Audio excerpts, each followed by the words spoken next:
History remembers many betrayals, but few are as cold, calculated, and brutal as the night Scotland spilled noble blood under the illusion of hospitality.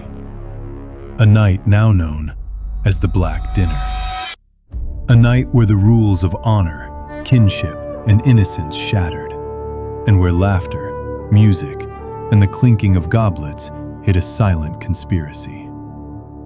To understand the horror of that night, we must go back to the year 1440, a time when Scotland was not a peaceful or united kingdom. Instead, it was a nation filled with rival clans, power struggles, shifting alliances, and a child king barely old enough to understand the danger around him. The King of Scotland was James II, only 10 years old. Because he was too young to rule, the kingdom fell under the control of powerful nobles, and among them, none wielded more influence than the Douglas family. The Black Douglas clan, led by young William Douglas, the 6th Earl of Douglas, had wealth, lands, armies, and influence that rivaled, and some whispered, surpassed, the crown itself. William was only 16 years old, but his family name commanded fear and respect throughout Scotland. But power invites paranoia. Whispers began circulating through Edinburgh.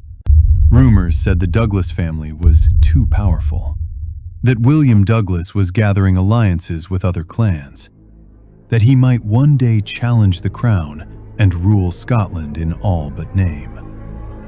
Whether those whispers were true or fabricated, no one knows. What we do know is this: a plan began to form. A dark, ruthless, calculated plan. At the center of it stood Sir William Crichton, the Chancellor of Scotland, and Sir Alexander Livingston, another influential noble. Together, they believed that preserving the power of the crown meant removing the Douglas threat permanently. But how do you execute one of the most powerful noble families in the kingdom without starting a civil war? You don't kill them on a battlefield. You don't confront them with armies. You invite them to dinner. William Douglas and his younger brother, David Douglas, received a royal invitation. A feast at Edinburgh Castle, hosted by the young King James II himself. To the Douglas brothers, this gesture meant reconciliation, peace, and trust. If the king himself wanted to dine with them, surely the rumors of hostility were exaggerated. Their advisors cautioned them. They warned that the political climate was dangerous, that their rising influence had made enemies. But William Douglas believed in honor and in the sacred traditions of hospitality. In medieval Scotland, killing a guest invited to your table was one of the greatest violations of moral and social law. No one would dare. So William and David traveled to Edinburgh. The castle doors opened for them. Guards saluted. Musicians played. The king, only a boy, greeted them warmly. To everyone watching, it appeared to be a celebration of unity and peace. But beneath the surface, betrayal had already been set in motion. The feast was extravagant. Tables overflowed with roasted meats, fresh bread, spiced wine, fruit, and delicacies few Scots ever tasted. There was laughter, toasts, stories, music. The Douglas brothers and the king seemed almost like friends. Young nobles enjoying youth in a world dominated by hardened warriors and politics. William Crichton and Livingston watched quietly. They smiled, applauded the entertainment, and raised their cups. But behind their eyes burned calculation. Then, as the feast reached its height, everything changed. The hall fell silent. The musicians stopped playing. The candles flickered as if the room itself sensed the shift. Servants approached with a final dish, placed directly in front of William Douglas. A black bull's head. In Scotland, Especially among the nobility, the symbol was unmistakable. It meant death. Not natural death, not honorable battle. Execution. The Douglas brothers stared in shock. Their blood ran cold. The king, still only 10 years old, looked terrified. Some say he had not been told what was going to happen. Others argue he knew, but was forced to play his role. William Douglas protested, invoking the sacred right of hospitality. He reminded the room that he was a guest under royal protection. But Crichton stood, and with cold authority declared the Douglas brothers guilty of treason. Though there had been no trial, no charges, no defense. Guards stormed into the hall. The doors were barred. The feast turned into a trap. The young king began to cry, pleading with the adults to spare the Douglas boys. Eyewitness accounts claim he screamed, "This shall be done against my will." But his words meant nothing. Power belonged to the men behind the king, not the king himself. William and David Douglas were dragged from the hall, still teenagers, still believing that honor mattered.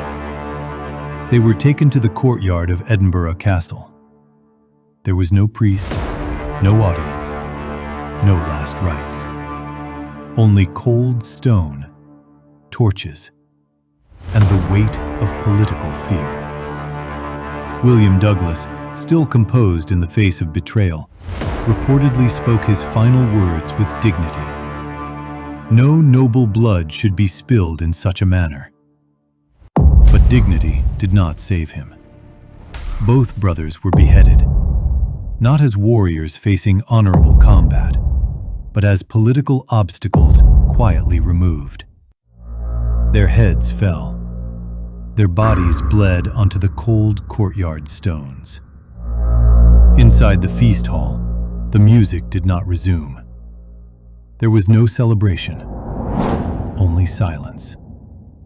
And history would remember that silence forever. News of the execution spread quickly across Scotland. Shock, horror, outrage. The Douglas clan was one of the most powerful in the kingdom, and they would not forget what happened. The killing of young nobles under the guise of peace was seen not just as an act of political strategy, but as a betrayal of one of the oldest and most sacred codes of the Scottish Highlands, the code of hospitality. To accept someone as a guest meant to guarantee their safety. To break that ancient law meant staining one's honor permanently. The Black Dinner shattered trust among Scotland's clans. If the crown could execute nobles at a dinner table under royal invitation, then no alliance was safe. In the aftermath, the Douglas family raised armies and revolted. Scotland descended deeper into internal conflict, the exact chaos Crichton claimed he was trying to prevent. Ironically, his act of preemptive violence only strengthened the hatred against the crown. For years, the Douglas name echoed through rebellions, political struggles, and attempts at vengeance. And though many more battles and executions would follow, it was the brutality of the dinner, the deception, the symbolism, the betrayal that made this event unforgettable. There is one detail that many historians argue over. Did King James II later regret the Black Dinner? Some records say yes. As James grew older and finally took control of his kingdom, he developed a bitter hatred toward the Douglas family, perhaps shaped by the events of his childhood. Years later, he would personally stab another Douglas Earl, William Douglas, the 8th Earl, during a supposed safe meeting. That act became known as the murder of the Douglas at Stirling Castle. Whether his violence was revenge, paranoia, or the continuation of political rivalry, no one can say with certainty. But the chain of events that shaped James II's reign undeniably began the night of the Black Dinner. A night where a child king watched two teenage nobles executed in front of his eyes. A night where trust was shattered and Scotland's political climate changed forever. A night where a feast turned into a funeral. Some historians believe the Black Dinner directly inspired a fictional scene centuries later. In George R.R. Martin's Game of Thrones, The Red Wedding. The parallels are striking. A false peace, a feast, a betrayal disguised as hospitality. Blood spilled where wine once flowed. Whether inspiration or coincidence, the similarities keep the memory of the Black Dinner alive far beyond Scotland's borders. Today, the site of the Black Dinner, Edinburgh Castle, remains one of the most visited historical locations in Scotland. Tourists walk the same courtyard where the Douglas brothers met their fate. Some claim that on quiet nights, when the wind carries through the stone corridors, faint sounds echo through the grounds. Not screams, not chains, but the sound of a table being set and a final course being placed. A silent reminder that power, once abused, leaves echoes that last longer than any throne. The Black Dinner stands as one of the darkest political betrayals in Scottish history.